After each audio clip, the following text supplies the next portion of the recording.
बिस्मिल्लाहिर्रहमानिर्रहीम। अस्सलामु अलैकुम वरहमतुल्लाहि वबरकात। अल्लाह के नाम से शुरू जो बड़ा कृपालु व अत्यंत दयावान है। ये बच्चा अपने मरे हुए दादा के साथ डरा हुआ और सहमा हुआ सा बैठा है। ये कोई आम बच्चा नहीं है, ये एक कश्मीरी बच्चा है जिसका दादा अब इस दुनिया में नहीं है, वो मर चुका है। जम्मू एंड कश्मीर पुलिस का कहना है कि यह हमला मिलिटेंट ने किया और मिलिटेंट की गोली इसके दादा को लगी और उसका दादा उसी वक्त वहीं मर गया और मिलिटेंट की गोली एक सीआरपीएफ जवान को भी लगी जो उसी वक्त मारा गया। यह बच्चा अपने दादा के साथ मारुति कार में श्रीनगर से हंडवारा जा रहा था और रास्ते में क्रॉस फायरिंग हो गई सीआरपीएफ के जवान वर्सेस मिलिटेंट के दरमियान। इसके दादा ने गाड़ी रोकी, रास्ते में कहीं छुपने की कोशिश की गोली से बचने की, लेकिन जैसे ही वो गाड़ी से उतरे वैसे ही एक गोली आकर उनको लग गई और वो वहीं पर मर गए। ये बच्चा वहीं पर पड़ा रहा काफ़ी देर तक।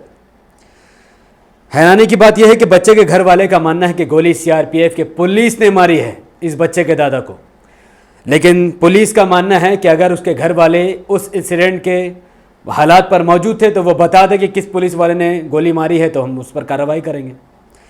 लेकिन हम सब जानते हैं कि इसमें भरोसा करना बहुत मुश्किल है क्योंकि उसके घर वाले ने नहीं देखा ये गोली सीआरपीएफ ने मारी है या फिर मिलिटेंट ने। उस डरे हुए बच्चे को एक पुलिस वाले ने उसको उठाया। काफ़ी देर तक वो बच्चा वहीं पड़ा रहा, कोई उसको पूछने वाला नहीं था क्योंकि लगातार मिलिटेंट्स की तरफ से और सीआरपीएफ की तरफ से फायरिंग चल रही थी और उस बच्चे को किसी मिलिटेंट ने नहीं उठाया। ये भी सही बात है। इस बच्चे को उठाने वाला भी सीआरपीएफ का एक जवान है जिसका नाम मैं मेंशन नहीं करूँगा वरना फिर से मुद्दा हिंदू मुस्लिम का होगा। उसने इस बच्चे को, इस डरे हुए बच्चे को उठाया। उसके बदन में काफ़ी नमी थी बच्चे की। पुलिस वाले ने उस बच्चे को बिस्किट और कुछ चॉकलेट ऑफ़र किए। वो बच्चा गाड़ी में थोड़ा सुकून अख्तियार कर गया और फिर मामला वहाँ पर रुक गया। ये वाक़या कश्मीर में कोई नया वाक़या नहीं। आज से एक हफ्ते पहले लास्ट वीक में एक 6 साल का बच्चा मारा गया था गोली टेरर अटैक में। 6 साल का बच्चा निहान भट्ट गाड़ी में सो रहा था। उतने में एक बाइक में 3 मिलिटेंट आते हैं और सीआरपीएफ जवान पर जो पेट्रोलिंग कर रहा था धड़ाधड़ पिस्तौल से गोली दाग देते हैं। उसमें कि एक गोली गाड़ी के अंदर उस 6 साल के निहान भट्ट बच्चे को लग जाती है और वो बच्चा उधर ही मर जाता है। वो दोनों वो मिलिटेंट भाग जाते हैं वहाँ से। सीआरपीएफ का कहना है कि उनका पीछा गया। उनमें से 2 मिलिटेंट गांव में छुपने की कोशिश कर रहे थे और पुलिस ने उनको वहीं पर ढेर कर दिया, लेकिन जो मेन हेड था वो वहाँ से भागने में कामयाब हो गया और इस मुठभेड़ में एक 6 साल का बच्चा निहान भट्ट और एक सीआरपीएफ का जवान मारा गया। ये सिर्फ एक न्यूज़ थी जो आपको एक आम एंकर भी आपको बता सकता है अगर वो बताना चाहे तो। इससे ज़्यादा डिटेल मैंने इंटरनेट पर नहीं देखी। जो भी डिटेल था मैंने बता दिया। इसमें क्या सही क्या गलत इसका फ़ैसला आपके हाथों में। मैं गलत सही में नहीं जाता किसने किसको मारा है। मैंने पिछले वीडियो में भी साफ साफ कहा था कि कश्मीर की हालत ठीक नहीं है।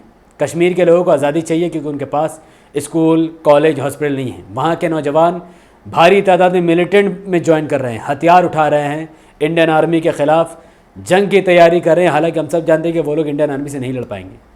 पढ़े लिखे लोग मिलिटेंट बन रहे हैं। इसके पीछे हमें ही समझना पड़ेगा, गवर्नमेंट को, इस भगवाधारी गवर्नमेंट को समझना पड़ेगा कि आखिर कोई भी मिलिटेंट क्यों, कोई भी एक आम सिविलियन, एक कश्मीर का आम नागरिक आखिर क्यों वो हथियार उठा रहा है, क्यों इंडियन आर्मी के खिलाफ गोलीबारी कर रहा है, क्यों उसके दिमाग में खून सवार हो गया है, ये बात कोई पता नहीं करना चाहता है।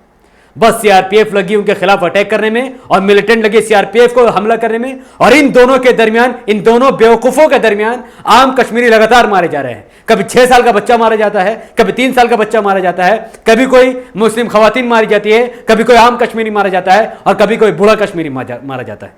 इन दोनों के जंग में लगातार गोलीबारी के दरमियान ज़्यादा मौत कश्मीरी मिलिटेंट या फिर आर्मी की नहीं बल्कि आम इंसानों की हो रही है। कभी गोलीबारी होती है तो किसी का घर टूट जाता है, कभी गोलीबारी होती है किसी इनोसेंट की जान चली जाती है, लेकिन इसका हल 70 साल से नहीं निकल रहा है। लाखों मिलिटेंट, लाखों कश्मीरी की जान आज तक जा चुकी है और हजारों हमारे भी आर्मी जवान की जान जा चुकी है बिना कोई मकसद के।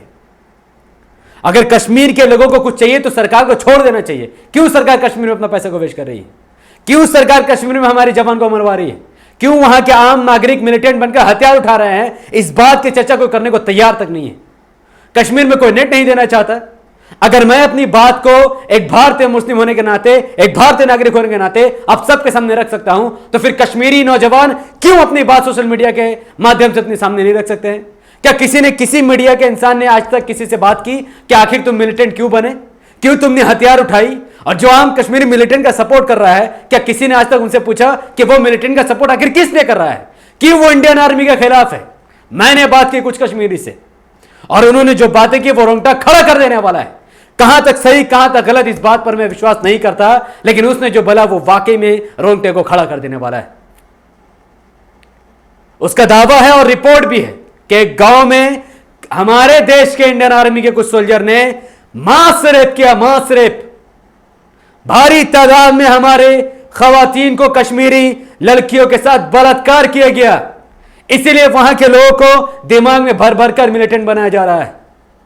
और यह खबर झूठ नहीं है, आप सब रिपोर्ट को पढ़िए खोलकर, लेकिन आज तक कोई कार्रवाई की बात नहीं की गई। और जिन लोगों ने कार्रवाई की, जिससे मेरी बात हुई, उसने कहा कि धमकी दी जाती है। बुरहान वानी ने भी अपनी मर्जी से हथियार नहीं उठाया।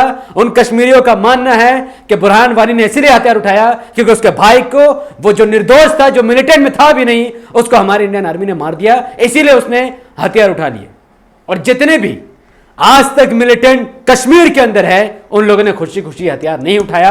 ना ही वो लोग खुशी खुशी सीआरपीएफ को मार रहे हैं, और ना ही हमारे देश की आर्मी को शौक है कि उनको मारकर खत्म कर दे। लेकिन दोनों के दरमियान बहुत बड़ी मिसअंडरस्टैंडिंग और एक बहुत बड़ा पॉलिटिकल गेम जो पिछले 70 साल से यह भगवाधारी सरकार चला रही है, चाहे वो कांग्रेस की हो, चाहे बीजेपी की हो, चाहे वो कोई भी सरकार हो।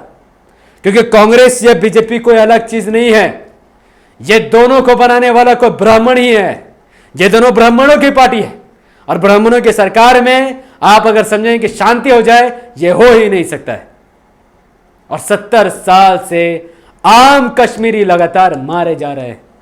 कभी पाकिस्तान बॉर्डर से गोली चलाता है, हमारे यहां से गोली चलाई जाती है, आम कश्मीरी मारा जाता है।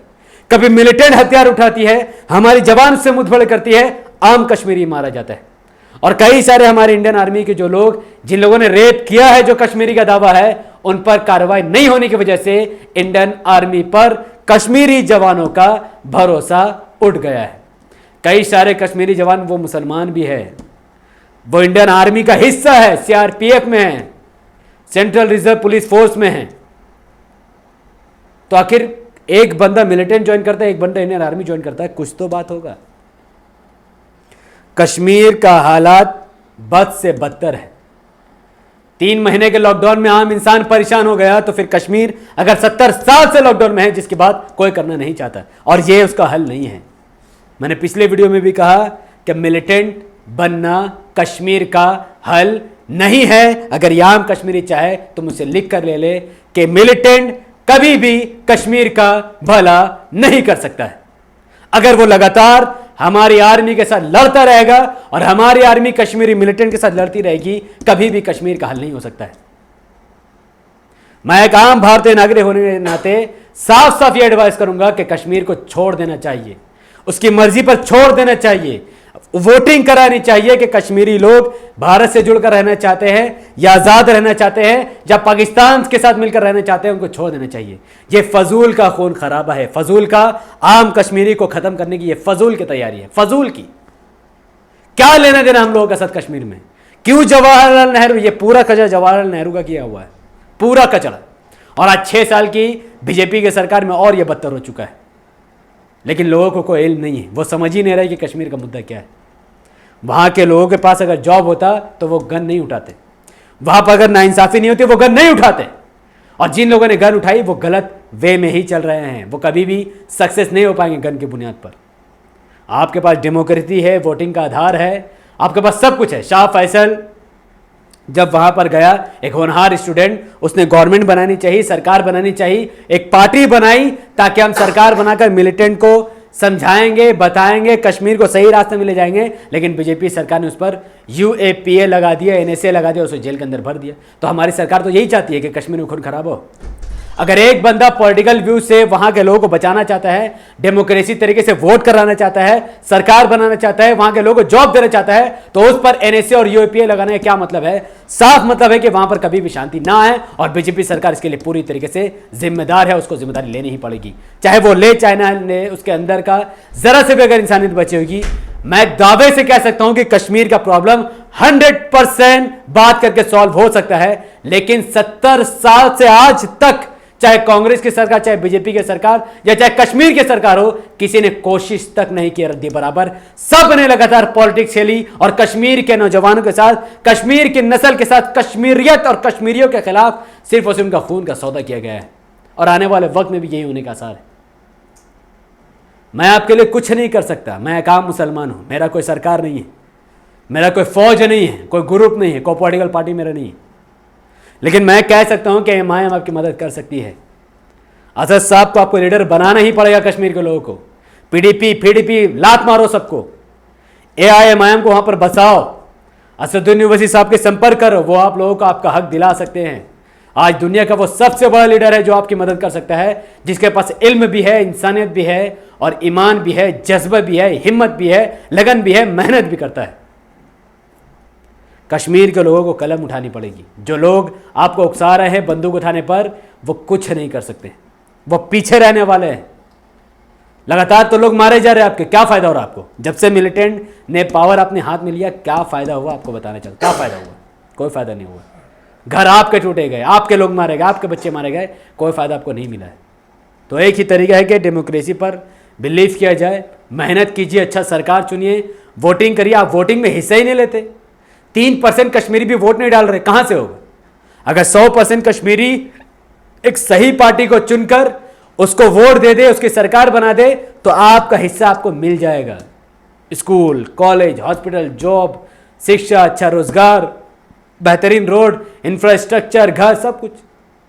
गोलीबारी कोई भी हल नहीं है। बहुत तकलीफ की बात है कि 3 साल का बच्चा अपने दादा के सामने अपने दादा को मरे हुए देखता है और 6 साल का एक मासूम बच्चा गाड़ी में सोया रहता है और मुठभेड़ में मारा जाता है। मिलिटेंट ने मारा, चाहे सीआरपीएफ ने। जब भी कश्मीर में कोई लाश गिरेगी, इसका दोनों जिम्मेदार होगा। सीआरपीएफ भी उतने ही जिम्मेदार है जितना जिम्मेदार मिलिटेंट है, चाहे गोली जिसके भी बंदूक से लगे, क्योंकि जंग इन दोनों के दरमियान है और ये फालतू की जंग है, घटिया जंग है, पॉलिटिकल जंग है, जिसकी कोई भी विचारधारा नहीं है।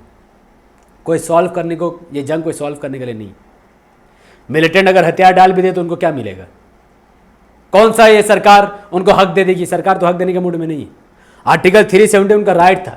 सरकार से गुजारिश है कि वो आर्टिकल 370 उनका जो राइट है, जिस एग्रीमेंट के बुनियाद पर वो इंडिया से जुड़े थे, वो शुरू से इंडिया का हिस्सा नहीं है। कश्मीर किसी के बाप की जागीर नहीं है, कश्मीर कश्मीरियों का है। पाकिस्तान से प्रॉब्लम की वजह से उन लोगों ने भारत से मदद ली, आर्टिकल 370 के तहत वो जुड़ गए।